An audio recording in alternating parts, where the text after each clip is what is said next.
All right, welcome back to Where We Eating. My name is Kaya. My name is Kira. And we're back with another story time with anecdotes, observations, sometimes relevant. I forgot to say that it's a food podcast that brings world history to the table. It does. Because it is. And we do tell stories. It is and it does. It is and it does. Thank you, Kira. So this episode, it's a fun one. Mm-hmm. It's one of my faves. Mm-hmm. All of these that we've done are my faves. That's why we're starting with them. Wonderful. That's really what I wanted. So we're just going to get progressively worse. Yeah, we're just going to be like progressively like, yeah, I've never tasted this. I didn't really like it, but I figured we needed an episode, so I thought I'd research it. We're going to get there eventually. We're not there yet, thankfully. So we're doing gin and tonic. Burr, burr, burr, burr. So yeah, gin and tonic. It's my favorite drink. It's just quick and easy. Kira's never had one. I've never had one. I did make her one. It is purple because it's with Empress gin. It's not just like cloudy water. It smells good. It is good. What is tonic? That is what we're going to cover. That's most of the episode is what tonic water is. Mm-hmm. And then gin comes in at the end. Shall I usher in the episode with my first sip? Yes.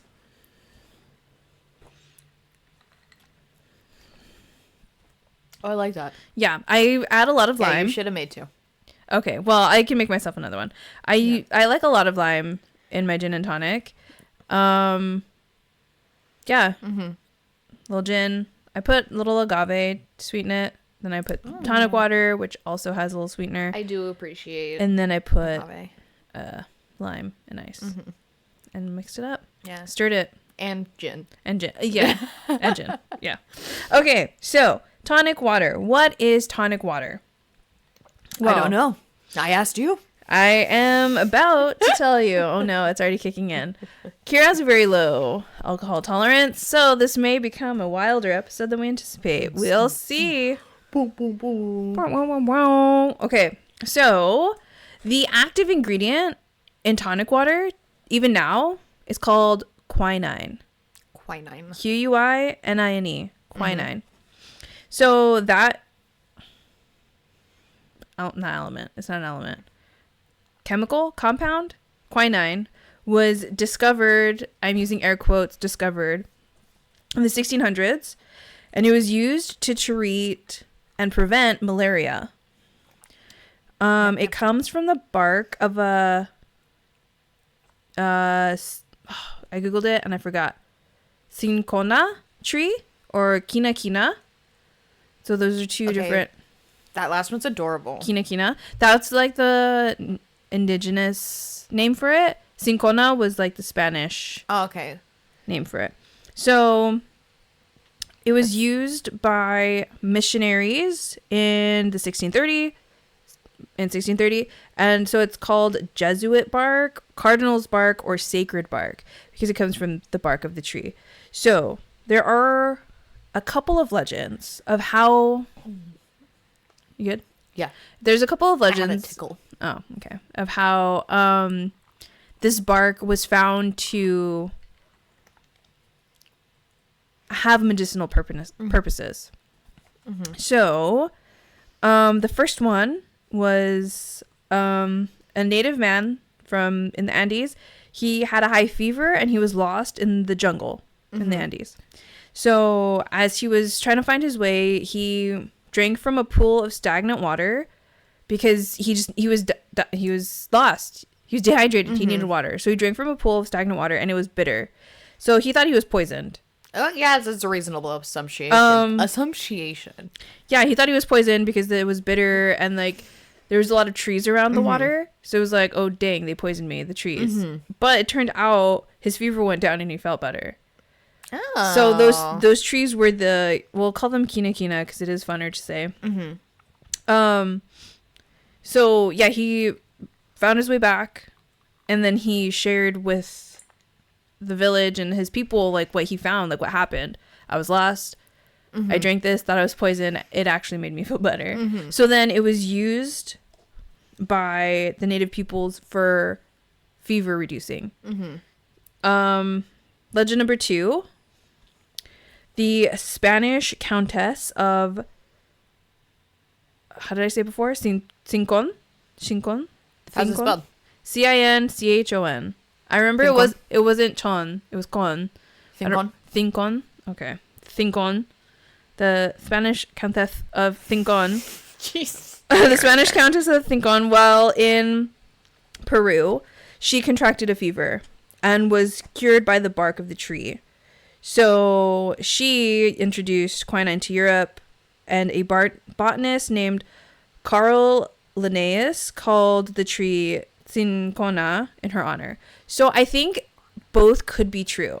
I don't think the Countess went and started gnawing on tree bark or drinking stagnant water to cure her own fever. I think the earlier legend could be true that obviously the native peoples were using it for this already. Yeah. And then she happened to be there and get sick, and they're like, hey, give her this, she'll be better. Yeah. And then she was. And so then it was her and her party that brought it back to Europe. That makes sense.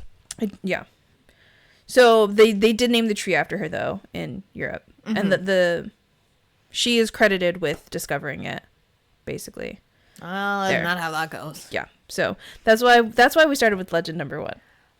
Legend number 1. Because it was already a thing when she got there. Yeah. So the way that they used it was they would dry the bark, grind it into a powder, and then mix it into a liquid to drink it. And that was usually wine. So that's usually how they would use it as a treatment. And in 1820, so a long time after that, quinine was isolated as being basically the active ingredient that was actually doing things for people medicinally in the bark. And it was extracted and named by Pierre Joseph Pelletier and Joseph Caventou. Caventou? They're both French chemists. And so I did look into them a little bit. Because, like, is this, like, what else were they doing? So they're actually pretty, they discovered a lot of things and mixed and matched and created a lot of things. One of them being strychnine. Oh. Yeah. Using rat poison. It's real bad for you. But they also... Meldel. Yeah, exactly. But they extracted the quinine from the bark, and so it was easier to use as a treatment for malaria and a fever reducer. And for 300 years, it was the only effective treatment for malaria in the West was quinine. Oh. Both being used as just straight the bark ground down, and then once it was extracted, I don't know what the process of extracting it was, but once it was extracted, it was a little bit more concentrated, so they were able to use it more freely, I guess, to reduce fevers and then both treat and prevent malaria. So they could drink it and then not get malaria, or if they had it, they can drink it and it would help them feel better. So in 1858, we get to Erasmus Bond, and he made the first commercial tonic water. So, because before they would use it as a tonic, but with like wine, and it was like a separate thing that they would mix themselves. Oh, so that's why it's called a tonic. That's why it's called a tonic. Yeah. Delicious. Yeah. So he made the first commercial tonic water, but he marketed it as a digestive and just a general tonic. He didn't market his tonic water as a fever reducer or any kind of treatment for malaria because the percentage of quinine was low. Like, it wasn't as much as needed for an actual dosage to help with malaria. Yeah. With, like, modern day tonic water doesn't have enough to help you with malaria. That's a bummer. What if I was gonna go out and get malaria'd up right now? It would just happen. So unhelpful. You would have no prevention against it. This is not going to help you with that. And now, since I know, I can't even placebo myself. Yeah, exactly. That's exactly it. That's a bummer. Yeah. So, whoops. Anyway, the tonic water wasn't immediately popular because it's a little bit bitter. It's not necessarily what people were looking for in Europe at the time. But with branding, it was they began to brand it as like a refreshing drink to help European travelers kind of deal with tropical heat. So it's like you don't drink it at home, you drink it abroad, basically. Oh, yes. So Cool down. To cool down. yeah, basically. So we're getting now to the modern or the cocktail gin and tonic. We're getting that. There's a legend about that. A legend. A legend. So it's not necessarily like verifiable. It is written in most places like, oh yeah, this is how it happened, but then like there's not like documentation, although who knows, but we're gonna share it anyway. So British soldiers in India were given rations of both quinine and gin. Quinine because they needed to prevent getting malaria, Reasonable. and gin because they're British. Also reasonable. And so I too would use gin to cope with being British. Just kidding. Yeah.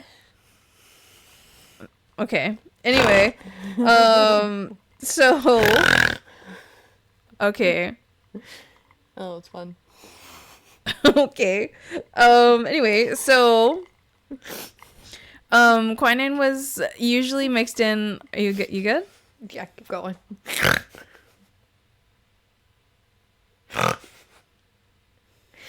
I'm good. Continue. Okay. So we mentioned earlier that quinine was mixed in with wine previously, like originally in South America and Spain when they brought it back. So the soldiers were mixing it with their gin, the quinine with the gin, to make it more palatable because it's really bitter. And even tonic water today has a little bit of a bitterness to it because of the quinine in it. So that's basically like where they say the cocktail came from. Oh. British soldiers drinking their ration of both gin and quinine and just kind of like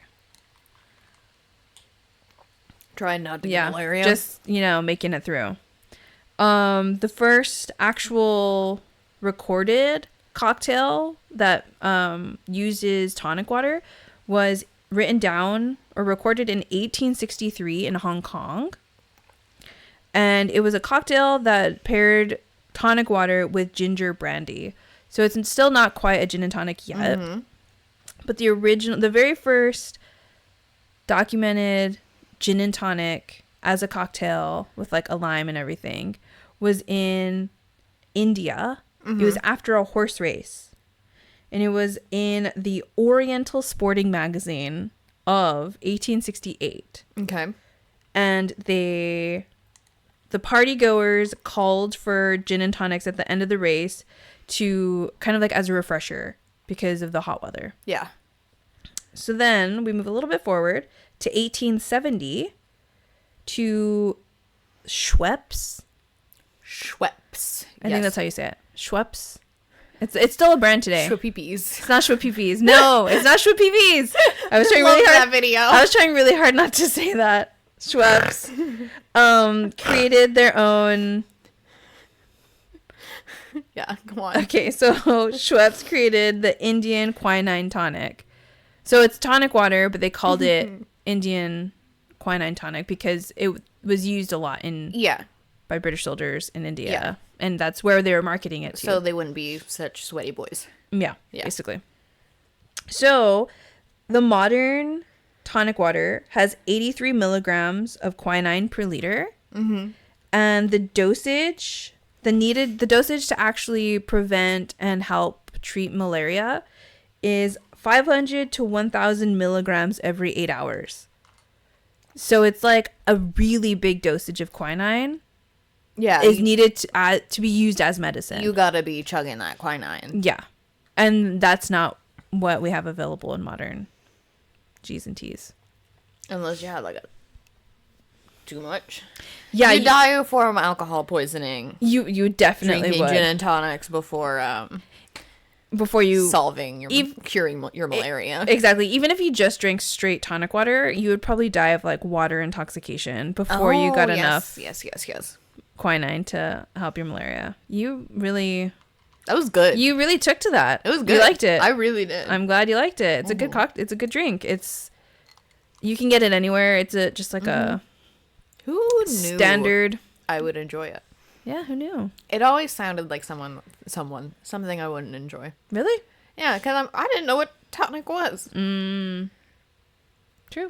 Yeah, and I think I've had gin before. Did you like it? I think so. I think I was okay with it. Yeah. Just depends what you put it with. Yeah. I like gin, Yeah. as we know. Reasonable. Reasonable. Especially when it's purple. Yeah, especially when it's purple. Wonderful. Wonderful. Yeah, we need to try the other flavors now. I'm glad you like it. Okay, so... I should have one before every podcast. No. I'm going to veto that. Only because the amount of snorts that I'm going to have to either levelize the audio for or cut out. Yeah, that's reasonable. That's the only reason I wanted to point out. And how offensive I got towards British people at one point in time. I mean, it wasn't too bad. Yeah. I think... It wasn't the worst. And if it no. was going to be offensive to someone, it should probably...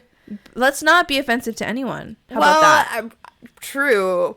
But if I were, it'd probably be best for it to land on Britain instead of other places. Yes. I mean, they, I think, have a little bit of a tougher skin when it comes to... Yeah. Not that people are sensitive, but it's like... They don't have a lot of history that's really weighing them down. Yeah. Except with the historical guilt. But... There is that. We're American, so we got that. So, how long has this been? It's pretty short, I think. 17. Not too bad. So, yeah, it's just a nice little a little quick one. So, to end it, we'll end with a summation. What's the word I'm looking for? Recap? No, not really recap. So it's like a Winston Churchill quote, but I'm not going to directly quote it. It's not verbatim. It's like what he said. It's a... What's that word? I don't know. That's why I couldn't think of it. Anyways, yeah. So Winston Churchill was quoted saying something like that gin and tonics have saved more Englishmen's lives and minds than all the doctors in the empire. So it's a historic drink. It comes from used to be medicine. It's no longer medicine. Yes. Tasty. Yeah. It's good. I like a gin and tonic. Are you shaking it because you want another one? No, I just like the sound. It's a good sound. All right. Well, that's it. Nice little quick episode. Nice. All right. Well, thank you for listening. 'Twas a pleasure, friends, speaking at you. Okay. Yep. Thank you for listening. Please follow us on Instagram, Spotify, YouTube, Apple Podcasts. I think that's it. Yep. Yep. And I don't have a pun. Okay. Well, Bye-bye. thank you. Have a good day. Bye-bye. I love you.